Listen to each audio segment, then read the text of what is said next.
me teach you how to maintain retentive memory. You know, a lot of students study so hard, but they forget quickly because they lack the techniques or the strategy required to maintain long term memory. In this video, I'm going to show you three major techniques that you need for you to maintain retentive memory, for you to read, understand, and remember it till any time, anywhere you go. Just come with me and you will thank me later.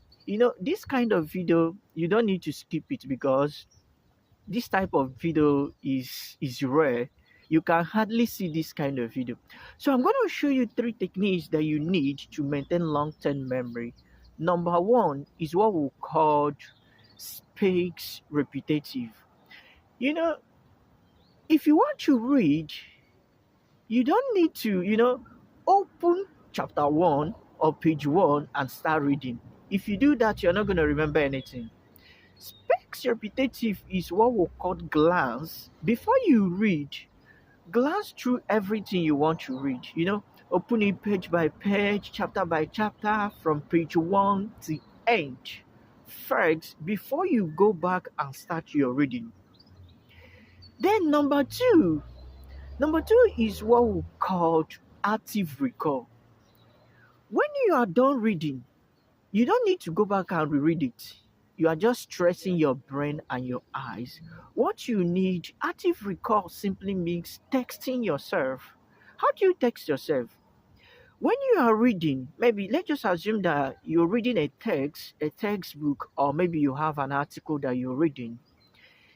In page one, whatever thing, once you're done reading page one, draft out questions from that page one. Do not answer it yet. If you go to page two, draft another questions from that page two until you are done reading everything you want to read. Then close the book, close the question, go and sleep, go and play, go and do anything. Then have shower, come back and answer those questions.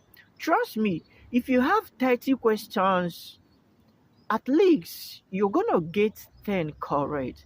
Then those ones that you fail in the question that you draft out, then go back to those pages and correct it. And trust me, you will never forget it again. You will never ever forget it again. Then the third one is what we call, as in, this third one is the most important one. If you skip it, trust me, you'll have issues. The third one